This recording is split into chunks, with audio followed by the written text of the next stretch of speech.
नाज़रीन, इस वीडियो के क्लिप पर बताना चाहता हूं कि बहुत बड़ी अफवाह फैला दी गई है कि गंदम की कीमतों में कमी आ गई है। किसान बहुत ज़्यादा परेशान हो चुके हैं 2-3 दिन से कि बहुत ज़्यादा जो कमी आने की वजूहत क्या है। नाज़रीन, आप जो समरी आई हुई है 100 केजी का रेट 7,000 रुपये बताया गया है, 2800 रुपये के हिसाब से मन। अब आपके सामने किसान ने बहुत ज़्यादा अखराजात गंदम पर किए हुए हैं, तो किसान गंदम के रेट का इंतज़ार कर रहा है। अभी तक हमारी हुकूमत ने रेट गंदम का तय नहीं कर चुकी। अब कोई रेट क्या बता रहा है, कोई 6,000 बता रहा है, कोई 5,000 बता रहा है, कोई 4,000 बता रहा है। जो सच्ची बात है वो मैंने आपको बतानी है। पहले जो था 4,000 रुपये का नोटिफिकेशन भी मेरे पास आया हुआ था।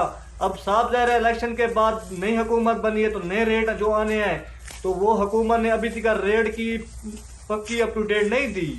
जो सच्ची बात है वो हुकूमत ने हमें इसका पक्का नोटिफिकेशन नहीं दिया, लेकिन इसकी समरी जो कल आई हुई थी, लोगों के अंदर अफवाह फैला दी गई कि 100 केजी का रेट 7,000 रुपये होने जा रहा है और एक मन का रेट 2800 रुपये होने जा रहा है। तो आपके सामने किसान कहाँ जाएगा?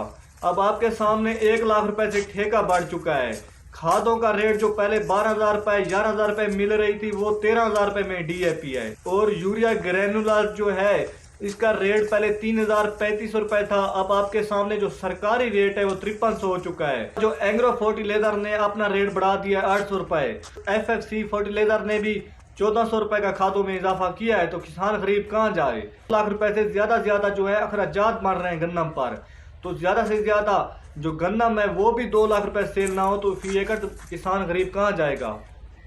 तो इसके अलावा जो नई गंदम की अप टू डेट मेरे पास